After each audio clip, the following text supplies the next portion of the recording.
सुरजीत सिंह जी, महाराज जी, मन को संतुष्टि कैसे मिलती है? परमात्मा की प्राप्ति के बाद, अन्यथा नहीं। तब लग कुशल न जीव को, सपने हो मन विश्राम, जब लग भजत न राम को, शोक धाम तज काम। आपकी कितनी अवस्था शरीर की है? 48 वर्ष में कौन सा ऐसा भोग है जो आपने भोगा नहीं? विचार करके देखो। तो क्या मन शांत हो गया? क्या मन संतुष्ट है? तो जब तक भगवान की प्राप्ति नहीं होगी तब तक ये संतुष्ट नहीं होगा। तब लग कुशल न जीव को, सपने हो मन विश्राम, जब लग भजत न राम को, शोक धाम तज काम। जब तक कामनाओं का त्याग करके भगवान का भजन नहीं होगा तब तक मन ये शांत नहीं होगा। चाहे इसे दुनिया के भोग दे दो। एक आदमी को सब वैभव भोग सामग्री मिल जाए और वो भगवान से विमुख हो तो कभी शांति नहीं मिल सकती। और कुछ ना हो और भगवान का भरोसा हो, संतोष हो, नाम जप हो, अरे वो चैन से आराम से सो जाएगा। उसे टेबलेट नहीं खाना पड़ेगा, उसे नींद का टेबलेट नहीं खाना पड़ेगा, वो चौड़े में सो जाएगा। भगवान का भरोसा हो, हृदय में संतोष हो, नाम जप चल रहा हो, इससे बढ़िया जीवन क्या है? अब सबके हृदय में असंतोष है, सब भगवान से विमुख होने की वाली क्रियाएं कर रहे हैं, तो कहाँ से मन संतुष्ट होगा? कहाँ से मन शांत होगा? शांत स्वरूप भगवान है, शांताकारम। और आश्चर्य की बात है, भुजग शयनम, सांप की सैया पर शयन कर रहे हैं, शांत है। सांप को देखकर शांति हो जाएगी। और शेषनाग पर शयन करते, शांताकारम भुजग शयनम। तो भगवान ये दिखाते हैं कि भारी प्रतिकूलता में भी शांति तभी आ सकती है जब तुम हमारा चिंतन करोगे। भगवान का चिंतन करो तो शांति मन को मिले। भगवान का भजन करो, बुरे आचरणों का त्याग करो तो फिर आनंद की अनुभूति हो। तब भगवान की तरफ आनंद मिले तो मन शांत होगा। बिना भगवान के भजन के मन शांत नहीं हो सकता। चाहे लाख उपाय कर लो, लाख भोग दे लो, थोड़ी देर राजी होगा फिर ये अशांत हो जाएगा। फिर वही नए नए भोग मांगता हुआ, देखो इतना जीवन हो गया, अब आगे का जीवन जितना बचा है उसे भगवान में लगा लो, चाहे भोगों में लगा लो। भोगों में लगाओगे तो जीवन व्यर्थ चला जाएगा। अभी सावधान हो जाओगे, रामकृष्ण हरि नाम जपने लगोगे तो ये धन आपका मंगल करेगा, आपका कल्याण करेगा। प्रियंका मिश्रा जी, राधे राधे। महाराज जी, जब मनुष्य को उसके पूर्व जन्मों के कर्मों के हिसाब से दुख या सुख भोगना पड़ता है, तो क्या पांडवों और कौरवों को भी उनके पूर्व जन्मों के कर्मों की वजह से सुख अथवा दुख भोगना पड़ा था?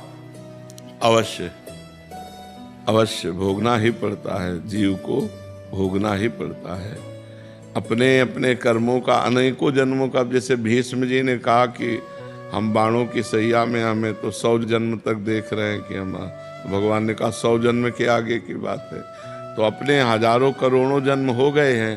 तो ऐसे ही चाहे पांडव हो, चाहे कौरव हो, चाहे, अरे यहाँ तक कि भगवान ने अपने आप को भी उसी कानून के अंतर्गत रखा। यदि बाली को छुप करके मारा तो अंत समय में व्याध ने भगवान के चरणों में बाण मारा कि नहीं मारा? और भगवान को परम धाम जाने के समय उसको निमित्त बनाना पड़ा, व्याध को।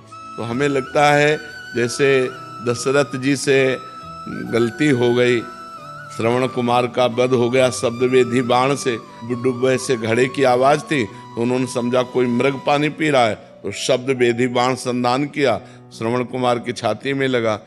तो उनके पिता माता ने यही कहा, जैसे मैं पुत्र वियोग में तड़प रहा हूँ ऐसे तुम तड़प कर प्राण त्यागोगे।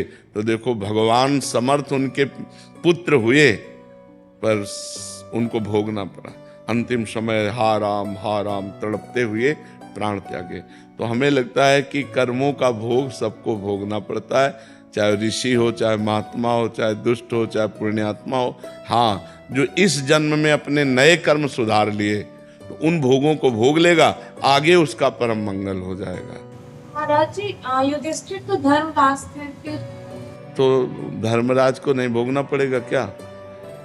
धर्मराज से त्रुटि हो गई मांडव्य ऋषि के द्वारा, तो उनको विदुर जी के रूप में आना पड़ा। वो तो धर्मराज जी के अंश से थे, तो हम भगवान के अंश सीधे, वो तो धर्मराज के अंश हैं और हम किन के अंश हैं? तो हमें भोगना पड़ रहा है कि नहीं? अरे वो तो धर्मराज के अंश है, हम तो भगवान के अंश हैं, नहीं है? तो हमको जब भोगना पड़ रहा है तो धर्मराज के अंश वाले को क्यों नहीं भोगना पड़ेगा? वो तो धर्मराज के अंश हैं, हम तो भगवान के अंश हैं, सीधे भगवान के अंश है, कोई मिलावट नहीं है। तो अब ऐसा थोड़ी कि एक ही युधिष्ठिर जी जो जन्मे तो पहली बार सृष्टि में जन्मे हो, नहीं, पीछे कई बार जन्म हो चुके हैं। उनके धर्मराज के कई बार जन्म हो चुके हैं, अरे ब्रह्मा के कई बार जन्म हो चुके हैं। राजसूय यज्ञ में एक चीता की टांग टूट गई थी, वो 3 टांगों से एक अन्न का कण लेकर बड़ी मुसीबत से जा रहा था। तो अर्जुन जी ने देखा, कहा प्रभु राजसूय यज्ञ में सब आनंद लूट रहे हैं, बेचारा एक चीता, क्या कभी इसको सुख मिलेगा? तो भगवान ने जानते हो क्या कहा? 14 बार इंद्र बन चुका है ये, 14 बार ये इंद्र बन चुका है। तो अब आप विचार करो, अब आप सोच सकते हो कि इंद्र 14 बार इंद्र पद पर बैठा हुआ चीता बना हुआ, इंद्र की पदवी में महाराज नहुस और सीधे अजगर योनि में पहुंचे। तो ऐसे ही जीव की बड़ी गतियां होती हैं। तो वो तो धर्मराज के अंश से, हम भगवान के अंश से, हमें अपने कर्मों का भोग भोगना पड़ता है, तो फिर धर्मराज के अंश से क्या है? नहीं, साक्षात धर्मराज विदुर जी हैं कि नहीं, और कितना कष्ट भोगना पड़ा।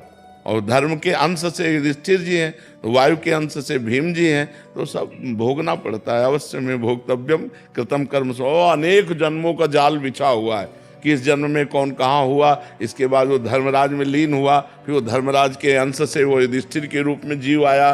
तो ये बड़ी लीलाएं भगवान की, वो ये भगवान ही जान सकते हैं, पर भोगना अवश्य पड़ता है। जी।